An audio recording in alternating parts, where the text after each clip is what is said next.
Hello everyone, this is Gorakh Singh. स्वागत है आपका चैनल आपके अपने चैनल कक्षा पर। आज बेटा हम क्या करने वाले हैं, हम 6 पॉइंट एक्सरसाइज की सबसे important theorem BPT theorem, basic probability theorem आज हम करने वाले हैं। थेल्स थ्योरम भी इसको कई बच्चे कहते हैं, कई सारे अलग अलग नाम से बुलाते हैं इसको, ठीक है बेटा। ये थ्योरम बहुत ज्यादा इंपॉर्टेंट है, मैं कहूंगा पूरी 10th क्लास की सबसे ज्यादा इंपॉर्टेंट थ्योरम, ठीक है। 6.1 हम पहले कंप्लीट कर चुके हैं। पार्ट 1 इंट्रोडक्शन में हमने पार्ट 1 में हमने बेसिक उसका इंट्रोडक्शन और उसका 6.1 एक्सरसाइज को कंप्लीट कर लिया है। लिंक हमने डिस्क्रिप्शन में दे रखी है, अगर आपने नहीं देखी तो पहले उसको देख लीजिएगा।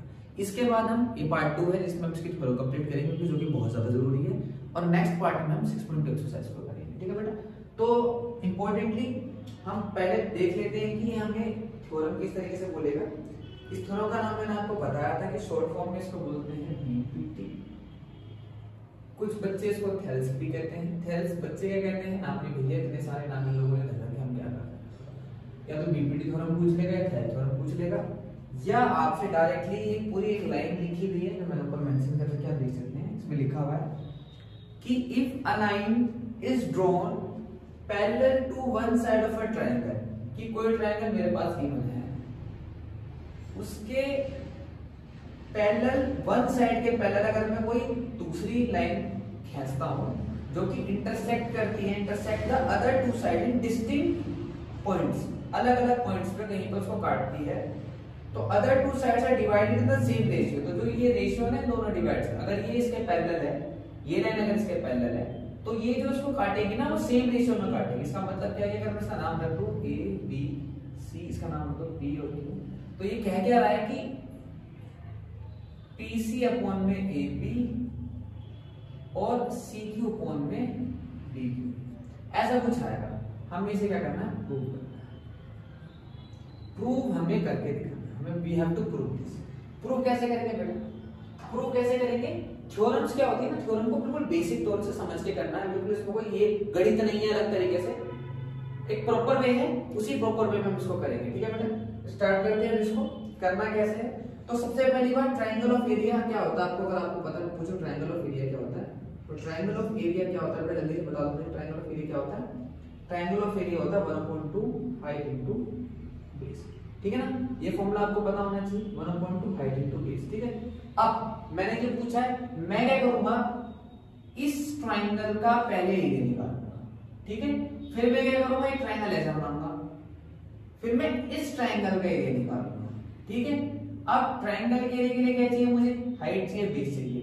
बेस तो भैया मेरे पास है, हाइट मेरे पास नहीं है, तो मैं क्या करूंगा, इसके अंदर एक लाइन ड्रॉ करूंगा 90 डिग्री की। हाइट क्या होती है, 90 डिग्री की होती है ना, मैं इसका नाम मान के चलता हूं, मैंने रख दिया एन।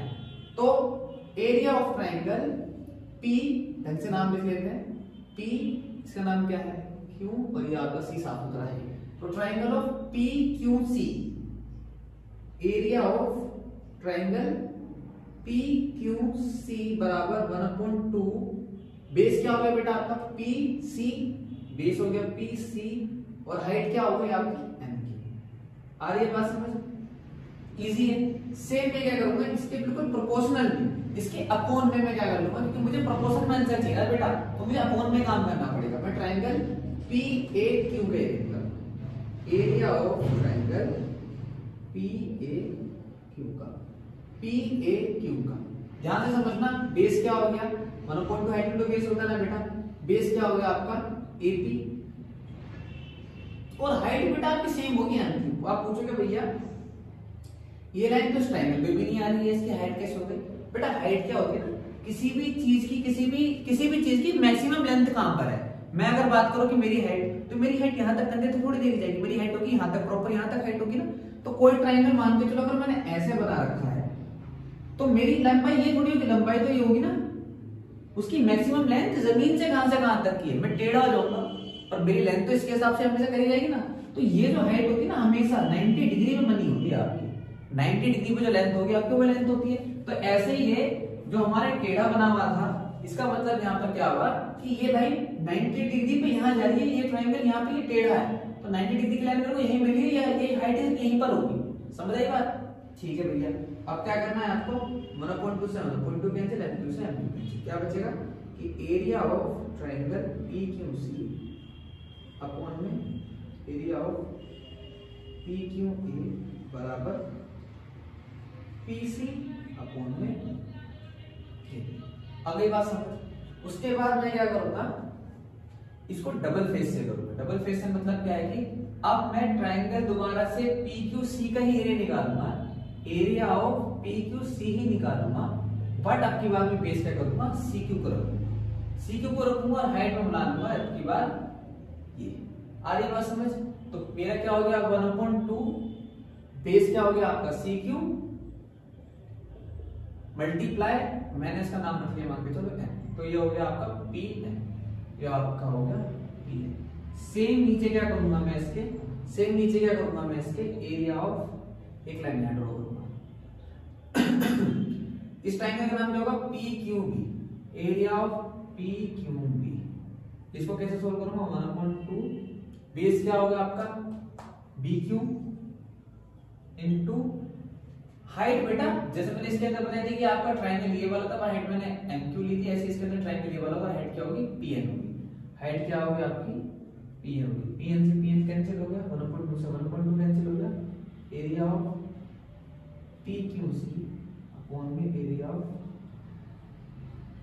पी क्यू बी बराबर सी क्यू अपॉन में बी क्यू। ठीक है बेटा। पीसी यहाँ पर ये क्या लिखा हुआ था हमने, ये था आपका पीसी आया था और इधर आपका आया था ए, है ना, ये भी साफ साफ हो गया आपका। ध्यान से देखोगे आप तो हमें पीसी ए बी मिल चुका है, सी क्यू बी क्यू मिल चुका है, पर हम इन दोनों का आपस में बराबर लिखे क्यों भाई। चलो ये तो पी क्यू सी है, ऊपर वाला भी एरिया पी क्यू सी, देखो ट्रायंगल ये वाला पी क्यू सी में बेस हाइट ले लिया, जब मैंने इसको रखा तो एरिया तो सेम ही रहेगा ना, ट्रायंगल तो सेम ही है, पर यहाँ पर ये पी ए क्यू है, यहाँ पर ये पी क्यू बी है, इन दोनों का भी एरिया इक्वल है। अब इन दोनों का एरिया इक्वल क्यों है ये मुझे मेंशन करना पड़ेगा। Area of triangle P A Q